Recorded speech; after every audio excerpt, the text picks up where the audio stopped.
Hi everyone, and welcome to And So On. My name is Lisa, and today I'm going to show you two versions of a vintage pattern that I made.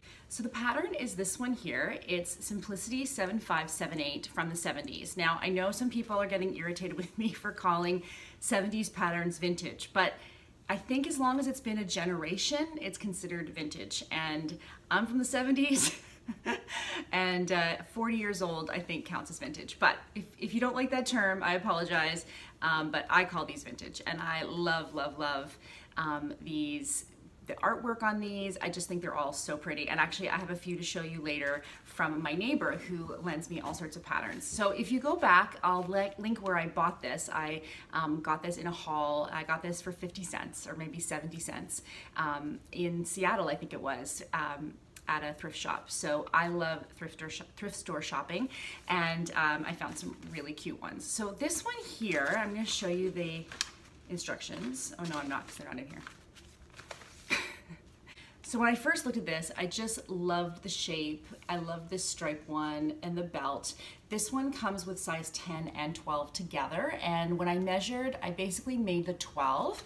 And the first version I made was a 12 version, and I did it in this blue gingham sheet, actually. So it's a thrifted sheet, and this is the version. Now, I'll put in some pictures for you to see exactly what it looks like on me. I ended up pairing it. I did make the tie, but I found it all a little bit too much. And one way I feel like to modernize older patterns and to make them look more current is to match them with current accessories. So, you know, my leather belt, my straw bag, the heels, they're all kind of retro style, right? Like clogs are retro style and etc. But I think it kind of made it a little more contemporary, and you wouldn't think of it as being a dated or you know, a 40-year-old pattern. So this is actually really comfortable. When I first put it on, I wasn't so sure because it did feel really big, but then adding the belt, and also I took the hem up about 4 inches because I just thought that was better. So I do really like this, but I did find it a bit low. Now they said you could add a little snap, but it was only just a tiny bit low. So for the second version, I just raised up where I attached and did this rectangular feature. It's got these cute, just little, you know, not even a sleeve, but it kind of functions that way with the cuff. Oversized collar, and yeah, it's very comfortable. Now I have one other fabric that I might use for this. I'm kind of not sure. I'll put in a picture of the fabric I'm thinking of. I don't know, now that I made it twice, I don't know that I need to make it again, but here's the second version. So this is in a Nani Aero fabric. So I bought this yard of Nani Aero when Fabric Spark was having their sale on double gauze a couple weeks ago. And if you haven't seen my interview with Daryl, head back, I'll put a card in for that and watch, because there's actually a giveaway still on for a pattern from the Avid Seamstress, a printed pattern from the Avid Seamstress. So head over there and have a look at that. But let me stand up and show you.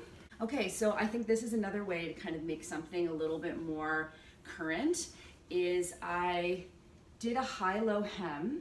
Now, full disclosure, I didn't intend it to be quite so high-low, but if you look at this, if you remember this Issey Miyake top that I made, it also has a lower back, a higher back and a lower front. And so I was inspired by that to do this shape, and I thought with the Japanese fabric that would be a nice offering. And I also used, let's see if I can, yeah, I also used the selvage again because I only had a yard. I really had to be very stingy with my fabric. I had to figure it out. So I'll put some photos in so you can see a bigger view. But I do really love this fabric. The double gauze is always so nice. And you know, I was just gonna do a boxy tee, and I thought it might be fun to just make something that still features the fabric but has a little more detail. And I'm really pleased with this.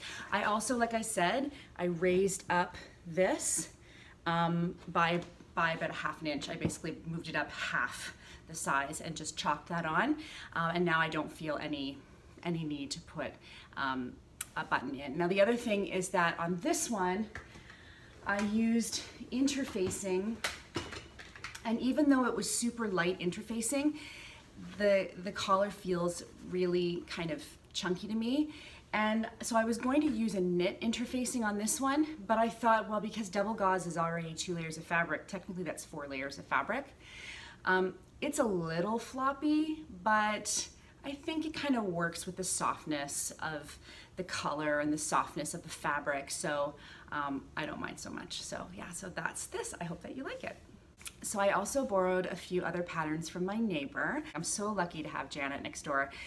She lends me patterns. She helps me when I'm making mistakes. She's like my sewing fairy godmother. So the first one I want to show you is Butterick 4824, and I actually don't have it on me because I gave it back to Janet because her daughter wants her to make it for her. But I'll show you a picture, and it's very much like the Kilo wrap dress. I thought it has a very similar aesthetic to it and a similar shape. So I'm really looking forward to making that. I think that these vintage patterns are so much fun, and I'm just like really enjoying kind of delving into them. This one, and I'll put in the notes below the number. I don't remember. Oh wait, I think it's actually tucked in here. Yeah, Butterick 4259. How cool is that?